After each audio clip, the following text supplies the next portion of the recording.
Hey everyone, Gary of the Elysiums. Welcome to my new CD purchases, part 60. We're up to 60 videos now, thanks to you guys. For those of you that haven't subscribed, please hit that subscribe button, like this video. You can even share this video, comment, all that stuff. Help support my channel, I greatly appreciate it. So we have this stack here of some new CDs. Some of them I'm really pumped to find. Obviously I'm glad I found them all, but really pumped to find some of this stuff. And two bands I wasn't really familiar with, but I listened to them and they blew me away, especially this first band I'm going to show now. And it's the band Guardian with the album Miracle Mile.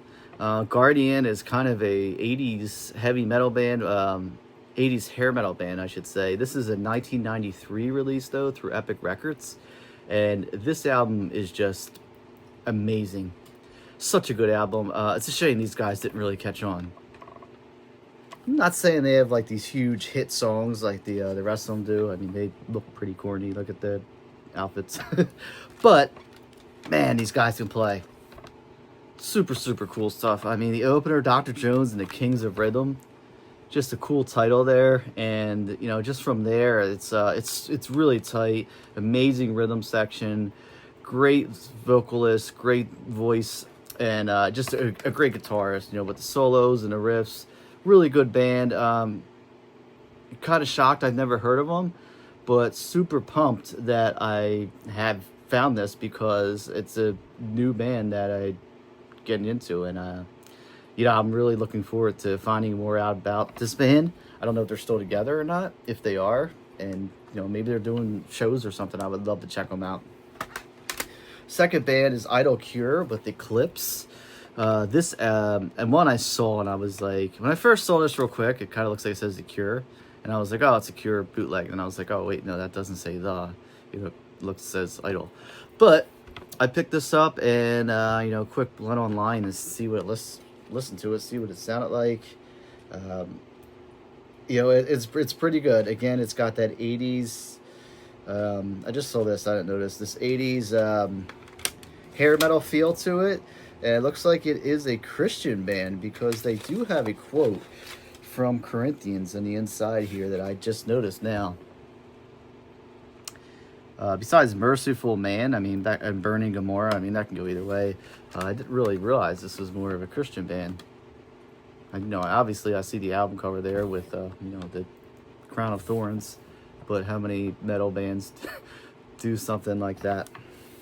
And speaking of metal bands, I picked this one up from eBay. This is one I didn't have. I had Chainsaw Disembowelment, but this one I had to pick up, and it's a super rare CD to find, super hard to get, and when you find it, it is expensive. I end up paying like probably 20 bucks on eBay, but glad to finally have it. Hacked Up for Barbecue.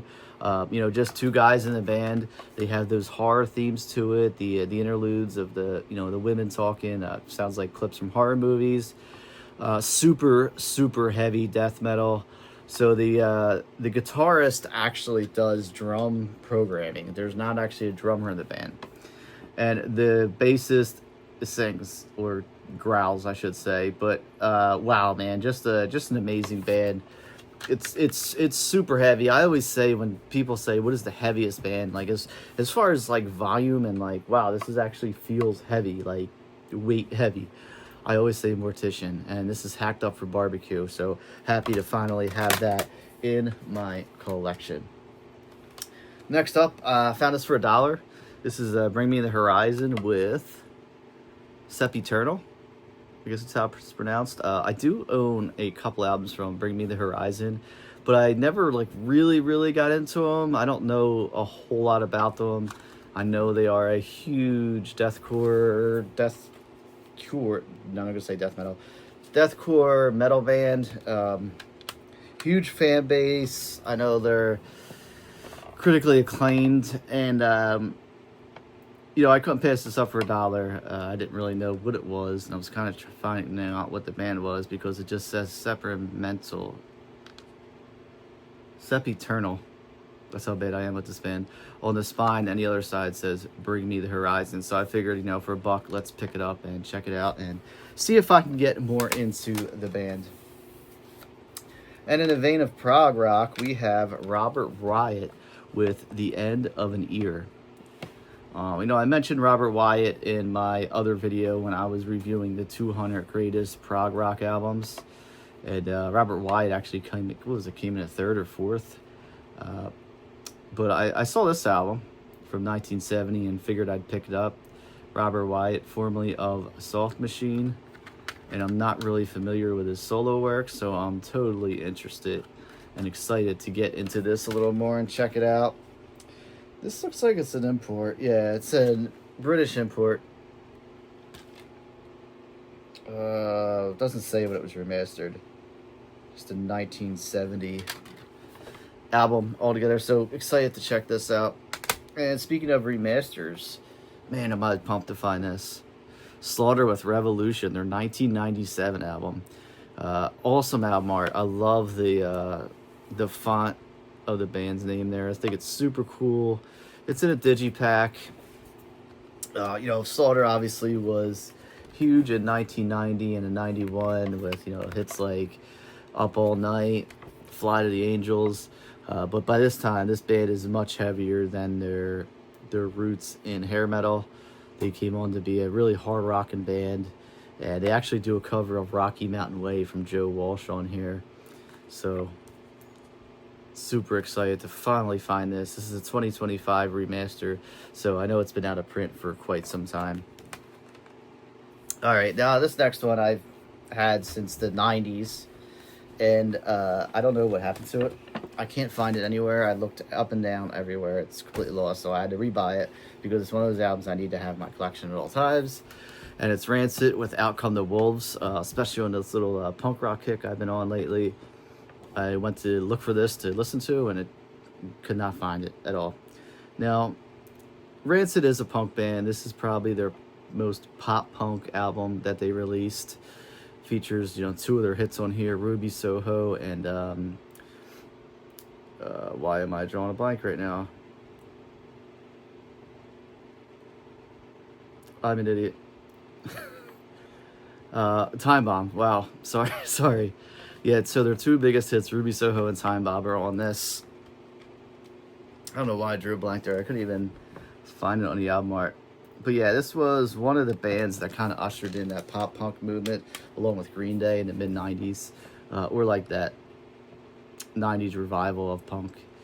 It's probably their best album. It's an amazing record. And like I said, I'm mad I cannot find it in my collection, so I had to get this. And it's a 2015 remaster, I just noticed, with 2 bonus tracks. Didn't even notice that. So, sometimes it's not that bad that I lost something. Next we have Siouxsie and the Banshees with Kaleidoscope. I believe this is their second or third album. Features that, goth, new wave sound, kind of a dark wave. This is a Japanese pressing. I'm a big fan of Siouxsie and the Banshees. I think they're really, really great. I have a good amount of their stuff. I was missing this, so I'm happy to finally have this in my collection. Then we have Open Your Eyes from Yes. I was missing this. For some reason, I thought I had it, but I didn't. 1997 release. This is a Digipack remaster. But great album from Yes. Great album, even though it's released in 97. Features almost the core lineup, the most famous lineup of so John Anderson, Steve Howe, Chris Squire, and Alan White, along with Billy Sherwood is on this. 11 tracks, nothing super crazy. It's obviously prog because it's Yes, but nothing like no 10-minute, 12-minute, 20-minute songs. But yeah, to have a second guitarist with Billy Sherwood, who also handled keyboards, going along with Steve Howe, just kind of gives this an extra punch. Another one I was kind of shocked that I've seen, because I've never seen this before in person. Whole Oats, from obviously Hall and Oates. Daryl, credit on this album as Daryl Hall and John Oates. 1972 release. I believe this is their debut album. I could be mistaken, but I believe it is. This is that, blue-eyed soul sound, straight out of my hometown of Philadelphia. No huge hits on this one. Look at those guys. Look how young they look. But yeah, I'm excited to find this. Because like I said, I've never seen this in a while. So when this popped up, I was like, no way, like, no way. And it cost me like $3. So how could I pass this up? All right, last one for today is the guitarist of Sex Pistols, Steve Jones, releasing a solo album called Mercy. This is a Rock Candy remaster, along with Geffen Records. Steve Jones, obviously one of the pioneers of punk music with the Sex Pistols, and one of the greatest, punk rock guitarists. I put him up there with Marky Ramone and, Mick Jones, Joe Strummer.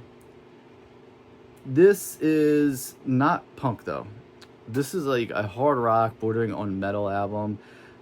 Steve Jones is also on vocals. So he's on vocals and guitar, along with Mickey Curry and Jim Keltner on drums. So they had two drummers on this, but not playing at the same time. And we had Bob Rose and Kevin Savigar on keyboards. And Steve Jones also plays bass on this. I didn't realize that. So if you're curious, definitely check this out. Don't expect the Sex Pistols at all. This is totally different. Like I said, it's a hard rock album. This is a guy that went against metal and hard rock by being in a punk rock band like the Sex Pistols. And here he is, playing hard rock and metal, and it's a really, really decent album. The riffs on this album are just amazing. So glad to finally find this. All right, everyone, that is my latest new CD purchases video. This was part 60. Like I said, I want to thank everyone for keeping this going, and there's 60 videos for a reason, and that reason is you. All right, everyone, take care. I will see you next time.